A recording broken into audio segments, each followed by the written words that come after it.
Hello everyone, this is Rishu and welcome back again to the channel. Today's video is going to be a little bit different than the videos that I used to upload, okay? Because this video is a tier list of the characters of Genshin Impact. I am a Genshin Impact fucking addict. I love the game. I've been playing it in the past couple of months, 2 I believe. I've started playing Genshin when it first launched and then I paused it. For some reason, I really forgot what it was, but I do regret it. So before this video starts, I just want to point out, if you don't agree with the tier list that I've put, it's fine, okay? Don't get salty, don't get mad, or watch YouTube, watch reviews, watch tutorials with your favorite character. I wanted to do something fun in the channel, was like, these characters, if you want to build them, okay, they're gonna be fuego, they're gonna be fire and do an insane amount of damage, no matter what the character was. Even Barbra, fucking Barbra mains out there, maybe if there's any Barbra main, if they don't have any fucking 5-star characters, build your 4-star characters. They're gonna do insane amount of damage no matter what the classification they are. You can put all these characters that you're watching right now to B tier or A tier and they're gonna be just fine, okay? Besides Kokomi, don't build her, please. But yeah guys, I hope you're gonna respect my opinion and here and in the comments down below also. So yeah, without further ado, let's run into the tier list. So let's get the D tier out of the list first, because these characters are really trash. And don't listen to the YouTubers, okay? The people who main freaking Ember and Lisa are the people who triple crown those characters who actually get a decent damage out of them. First on the D tier list, we have Ember. She's a bad character overall. She's not a DPS. Her E, the Baron Bunny, does nothing. And she's not a support because she brings nothing to the team. The only thing that will do pyro damage to the enemies is the Baron Bunny, and he takes so much time to explode. So that is so bad. Second one is Barbra. I think that Barbra is a great character if you need healing. But Genshin Impact really doesn't need a lot of healings unless you're a freaking meta slave and you love healing. We're definitely not playing the same game here. You will need her in the Abyss, which is the only use for her in the entire game. We already have great healers and characters that will sometimes even double your attack too. So yeah, for now, Barbra is staying on the D tier. Lisa, dude, she is so slow. Like, when you get hit, you get interrupted and you have to recast. So I found that so absurd. As a support also, there's no reason to use her if you already have a Fischl or Beidou in your team. Their off-field DPS compensates more of the 50% defense reduction. So, sorry for Lisa mains out there. Xinyan, honestly, I don't know. Like, her constellations don't really make her outstanding at all. Hell, even Amber's constellations maybe are better than freaking Xinyan. There's a lot of pyro damage characters that are way better than her. Her cleanse is good and I really love it, but other than that, her physical and her pyro damage are basically so bad. Next on the list, we got Kokomi, and oh boy. Let's start with the fact that she's a 5-star character, and the second thing is that she had like negative crit rate. I don't know why Miho did that, but like, that brings no surprise that her negative 100 crit rate when she sends her passive was going to lead to some pretty lackluster numbers in regards of her like auto and charge attacks. But you know, if you do build her and you got some fitting artifacts on her, you will probably get like 9k or like sometimes even 10k damage. But even Mona and Childe, in my personal opinion, I think they can do way better than that. So as a healer, I don't think she is good as maybe Barbra or even like Qiqi or Jean, okay? The only problem I have with her is that her Bakikurage doesn't follow her, so you need to stagnate and stay on that specific point where you summon that Bakikurage, and in order for it to heal you or heal the characters that you're swiping to. So overall, Kokomi is a really bad character, unless you love her based on how she looks, which I don't have any problem with that. She's amazing, I have her, and I just wish miHoYo would really give her a buff, because she doesn't deserve that at all. The MC, Ether. This one is a little bit tough, because it has a lot of elements. Geo is probably in the B tier. Electro is really great, and actually, even the Geo is great. they probably are both in the E tier, and Animo is B tier. So overall, I think the MC is a above average character. If you invest in him, he can do a lot, but I don't see him like a game changer for me. So he's at the B tier. Next up, we have Albedo. Not gonna lie, I haven't seen a lot of people rocking or using him as a DPS in their team, but if you build that character correctly, and you obviously have him run him in a bunch of the constellations, he's gonna shine and he's gonna do a lot of damage, obviously, especially with the Geo buff, the shield, and the sustained damage. But is he worth putting in the S tier or the A tier? That's my question. I don't think he's that OP, so I'm gonna put him in B for now. Ayaka. Ayaka is a really great sub DPS / support. She's amazing. She doesn't even need a lot of constellations on her. Playing her as C0 is more than enough. But her ult, it deals a lot of fucking damage. If you're in a domain and just like you dump that ult on them, all of them are dead. I can put her in E tier easily without even thinking. Beidou, I love her so much. Her playstyle is very fun to play. She could be very valuable to the team. I'd rather play her as a support than a DPS, but it all depends on how you build her and how many constellations you have her on. Build her at energy recharge and a bunch of attack, and she could dish out a huge amount of damage. So yeah, for me, she's definitely on the B tier. Next up, we got Bennet. That's so easy. S tier, one of the best supports in the game. If you have a sacrificial sword and some energy recharge artifacts, Bennet can easily keep his burst up all the time. He might not heal you 100%, but he can apply constant heals faster than like Diona or like Barbra. His C1 can like give you attack buff while you're healing. That's why Bennet is such a good healer, plus attack buffer. And obviously the more constellations, the better he gets. So if you have Bennet, build him, you'll never regret it. He will make the game much easier for you. Chongyun, okay, I've had this character for like B tier, C tier. I don't know where to put this one out. The biggest issue Chongyun has is that whenever he uses his skill, it turns the damage to cryo within the circle. So that pretty much nullifies any physical DPS that you want to dish out.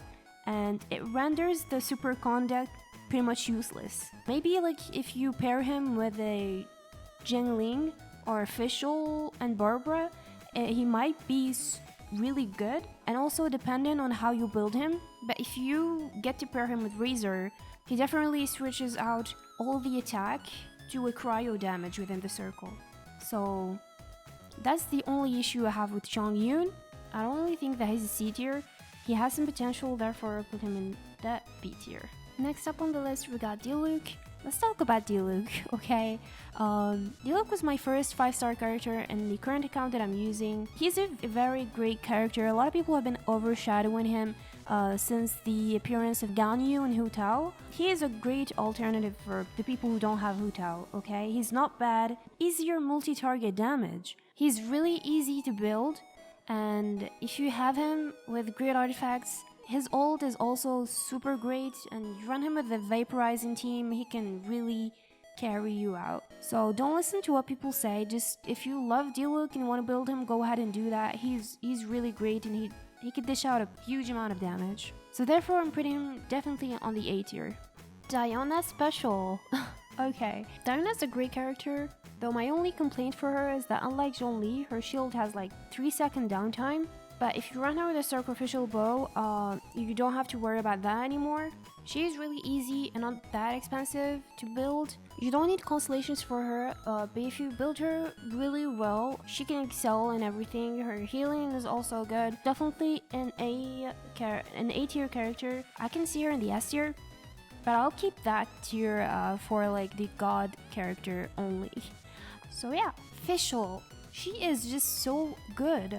She's so easy to build too. It's like all you need is a Tenacity of the Melon set on her and a Stringless, and you pop the ult whenever their E is down, swap to another character, and it will do just a lot of damage. She is one of the best supports in the game. Also, let's just give some credits to her bird Oz.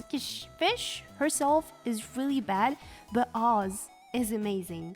So I'll give Oz the A tier. Ganyu. I'm not even gonna take time explaining why Ganyu is great. She's an S tier character for sure. She has massive AoE. That what makes her very, very good. You can pretty much put her in any team. She rocks on the Abyss as well. So if you have a Ganyu, just build her. And if you don't, you're a fucking idiot. That's all I'm gonna tell you. Next on the list, we got Hu Tao, and her rerun banner is coming really, really soon. But my thoughts and opinion about Hu Tao is that she might have a higher single target damage capacity than a larger portion of the 5 stars. But if like you use Sucrose or Kazuha and group up a bunch of enemies, then use her ult, because her ult have a big area of effect. She can kick ass pretty much. And if you build her correctly and like have her in a bunch of constellations and stuff, I mean, she is an A tier / S tier. She's pretty much in the middle. That's my opinion about her. Jean. Okay, I don't know what to say about her pretty much, because if she's a 5-star character, and if I'm taking under consideration that she's a healer and a 5-star character, there is a better 4-star healing characters than her. We've got Bennet, and he does pretty much everything. But like Jean, she doesn't bring too much to the team. I don't know where to put her. She's actually pretty boring to play as, so either C or B, but let's take under consideration that she has one of the best sets in the game, which is the Animo set, the very decent one, and it's actually pretty cool. So no matter what character you run it with, it's gonna be good. So I'll put her in the B tier for now. Jean, you should be thankful you have that set. Kaeya, in my opinion, is an extremely underrated character, cause he's free. Yep, as a new player, people will be like, oh, if they give a free character, then it must be bad. But it's actually not that bad. Kaeya is a beast. The scaling on basic attack talent is ridiculous compared to other, like maybe to Chongyun. Now, if you level him up and build him well, his ult is very good for consistent element reaction. If you pair him with Zhongli and Fischl or like Diluc, especially with few constellations, he is a beast. If you have Kaeya on a bunch of constellations, he's definitely an A tier. Okay, constellations are very hard to get, and I don't think people are willing to like spend too much primo gems on that. So he is definitely a B tier material for sure. Next on the list, we got Keqing. She's supposedly a 5-star DPS, but I think she's pretty bad. And reasons why: first of all, she has bad multipliers, and most of her damage is on her charge attack that either knocks enemies away or she runs out of stamina before she can kill them. That's pretty bad. She launches enemies away and you can't even hit them. Second of, I think that the Electro set is not the best in the game. If we compare it to like the Pyro set or the Animo Artifact set. Also as the Electro reactions. So therefore, I didn't put any character in the C tier. So I think that Keqing deserves to be there. I'm sorry if I broke your heart, but that needed to be said. Klee. Klee is one of the most adorable, cute characters I've ever seen. I played her quest and she stole my heart the day I saw her. So if I was one of the players that saw her banner, I would definitely wish for it just because she's cute. But let's just talk about her as being a 5-star DPS character. She's great if you love her, build her, she's amazing. But I kind of understand why people are just roasting her and not really feeling that she's an S tier, because she does have some issues, slow movements and a short range of attack. And overall stamina consumption, I mean, I can see that, but it all depends on you. I mean, every single character is like fucking like A tier, S tier if you build him well and you spend time doing so. So yeah, but for the sake of this video, I will put her in the A tier. Next we got Lumine. Okay, she's the second MC. I'm gonna put her next to her brother. Finally reunited. Next up we got Mona. She is much of a support character. She is awesome. If you're looking like damage per screen, her E does a good amount of damage and applies Hydro. She will also buff your DPS with her ult. Awesome to use overall. But the thing is, for me, I hate her dash in battle. Like, it confuses me sometimes. I wish there was like a way to toggle on and off that shit. It would have been better. But damage-wise, she is amazing. I'm gonna put Mona in the A tier. Next up on the list, we got Ningguang. This one is a bit hard for me because she is one of the characters that gets better with constellations. But at the same time, I'm seeing a lot of people use Ningguang with Zhongli and saying that this combo does a huge amount of damage. Ningguang doing the sustain DPS and Zhongli like swapping in and out for shields and nukes. She is insane, but it also depends on how much constellation you will get for her and how much you will be ready to invest on her, basically. Overall, for me, the geo interactions aren't the best for me, and I think she will do really good if you have a great weapon on her and run great artifact sets on her for sure. So I think she deserves the E tier. She definitely deserves the E tier. I'll put her there. Noelle, okay, I don't like Noelle very much. For me, she's like an awkward tank that doesn't really fit anywhere, honestly. Her burst is really underwhelming, and her shield has a freaking long cooldown, like 24 seconds. To all this, I don't really see her to be very competitive in the Spiral Abyss at all. She's a free character. I mean, everybody has access to her, and also she's on the limited banner, so I think a lot of people already has her in a lot of constellations. She is good, I believe, in higher constellations, but is she that good? I'll trust my hunch and say that you already have her in higher constellations, or else she is in D tier. So I think I will put her in C tier for now, maybe. Qiqi. She's a 5-star healer. All she does is healing. She doesn't really have that great area of effect. Her abilities also aren't that good. I mean, don't get me wrong, it's hard to die while you're using a Qiqi, but she doesn't really bring much to the table as a support, and she's a 5-star, so that alone let me just put her on the D tier. Okay, next up we have Razor. He's a 4-star character. By far he's the best 4-star DPS for me, actually, and he's the best in game for physical damage.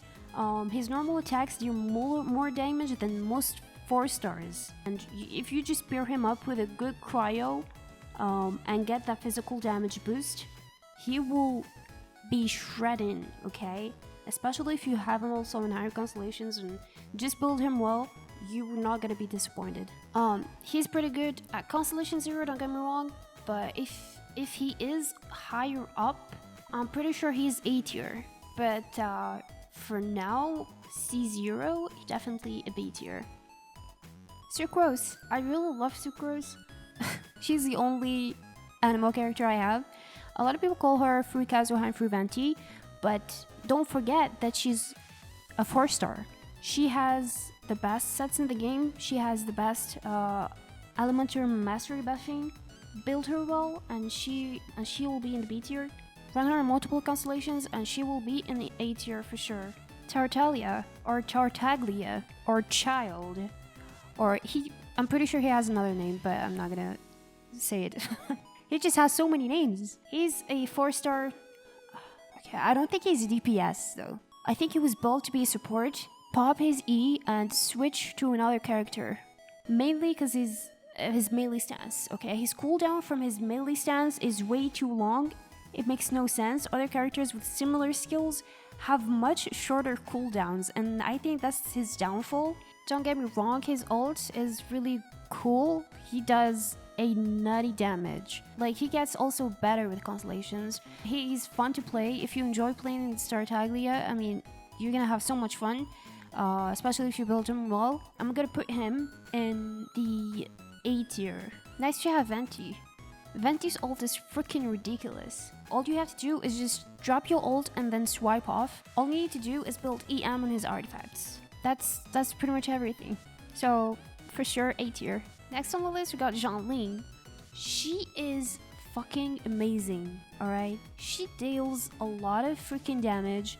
Just build her on a 4-piece of Emblem of Severed Fate instead of the Crimson Witch of Flames. Just increase her elemental burst damage with that artifact set. I already have her in like C4 and she's amazing. She is absolutely ridiculous. I feel very bad that I can't put her in S tier because I still do have some crazy ass characters to put there. I think I'll put Zhongli on the A tier. Next up is Xiao. Xiao is one of the characters that is so freaking fun to play. I love him so much and I wish I had him. But his E is just so overwhelming. Just keep going up and down, killing enemies without taking actual damage is so fucking cool. And I think at C6, like he's a god, basically. But at C0 in base value, I think he is an A. Xingqiu. He's good, super freaking good, S tier good, because of his Q applies like tons of Hydro, which is basically useful, very useful to the Pyro DPS characters. His E also gives you some slight healing and damage reduction. You'll need Sacrificial Sword to, I think, because his cooldowns are a little bit long, but he's just so fucking good. He brings so much value to the team as being a support. He's like little definition of support. Zhongli, I have nothing to say about this dude. He's visually fucking good and damage-wise, he's on his own realm, like above S tier, SS plus tier. Just pop his E and everybody's dead. In case not all of them are dead, just fucking drop a planet out of them and they're all cleared. You should be really thankful and grateful if any of you has Zhongli. If you have him and you didn't build him, I'll come tomorrow night at your house and I'll kill you at night. That's what I'm gonna do. Please don't take it seriously, I'm just joking. Oh my god, but I wish I would have him. I am praying for his banner rerun. Next up we have Rosaria. She's a pretty good support. Her constellations though aren't that OP. I think C2 is like the most important one. Like it gives you 4 extra seconds of uptime. Like she can do lots of damage and super conduct too. So I think like C2 is the most important one to hers. C0, she's pretty decent. I'm not sure where I'm gonna put her. I think B is the proper tier that Rosaria gets for me. Next up we have Eula. I think Eula is a great DPS overall. Her constellations are great, but not like a big must. She's very affordable. Her burst is really insane if you can like stock it up by doing her combos. Her attack speed looks fast for a Claymore user, and she has lots of viable free-to-play weapons, and that's the thing about her, like the snow-toned Star Silver Claymore. So I think overall she's really affordable and easy to build and play with. So I'll be putting her in the A tier for being a 5-star too. Yanfei. Yanfei is a pretty balanced character, I would say. She's really good because Pyro gets the better reactions at the moment in Genshin Impact, but she isn't busted, is what I mean. She's like the Ningguang Pyro character. She's about as simple and straightforward to play as you can get. She is pretty strong and she could dish out a lot of damage, but not a game breaker. So I'll put her definitely in the B tier. Kazuha is fucking crazy. He's definitely on the S tier. All you need to do with Kazuha is just build him with Elemental Mastery in every single piece of his artifacts, and he will fucking kills everything. In C0, just pop his E and fucking like pop his ult, everything is rolling, everything is dying. He's so good looking visually. His story is really good. He's so fucking easy to build, and for me, he's one of the best main DPS in the game. Yoimiya. I personally don't love Yoimiya that much, but if you have her, build her. She does crazy amount of damage. Just if you love playing as Yoimiya, build her well and she will slap. I'll definitely put her in the B tier. Coming up next, we got Sayu. I just got my Xiao actually, and I built her. I love using her to farm and travel, sadly. She's great. Amazing healer capabilities. I'm not saying that she's the best at healing, but she has some potential. Constellations are very good, simple to build too. The only cons for her is the damage is slow when running full EM, and also energy recharge issues if she has no battery. So that's just my Xiao cons and pros on her. But if you have her, she's so fun to play and she's adorable. So yeah, there you go. B tier. Baal is next to the list. I think Baal is actually pretty decent. For free to play, though she isn't at her full potential, she gets better with constellations, not gonna lie. Her weapons are pretty much affordable. The catch is really great on her. If you don't have it yet, you should grind to get it, because it fits perfectly for her. You need to build her on attack and energy recharge. She needs energy recharge as much as you can give her, because you need like her ult always being ready for you. But yeah, I think if you build her well, she shines and she can do actually a decent amount of damage. Therefore, I'm gonna put her in the A tier. Kujo Sara. If we're talking about character design, man, she is amazing and so cute. Like a triple S tier, man. But as her gameplay, yeah, she's probably in D tier, but she seems pretty fun. She might be a great buffer to the team, but you're not gonna get the best of her if you don't run her in like C6 or something. So I don't think I have enough mats to actually build her. There's probably a lot of better characters that deserves building than Kujo Sara. I'm just not interested to play her. Next on the list, we've got Aloy. I personally am not a PlayStation player. I only play on PC, so I still didn't get her yet. She will be available to all PC players on the next update, so we'll see. Thoma. Thoma looks really fucking cool from the stream that we watched a couple of days ago. Let me tell you something. His attack animations is so smooth and cool. So I'm looking forward to see how Thoma is going to be. So yeah guys, that was my tier list video of Genshin Impact characters. I hope you enjoyed today's video as a change. Tell me in the comments below which character, if you play Genshin Impact, tell me in the comments below which character you prefer and what do you think about my tier list. I hope you guys are gonna stay respectful in the comments, and if you have your own opinion, just say it without having to be disrespectful. So yeah, thank you guys so much for watching, and I will see you in an upcoming video. Bye!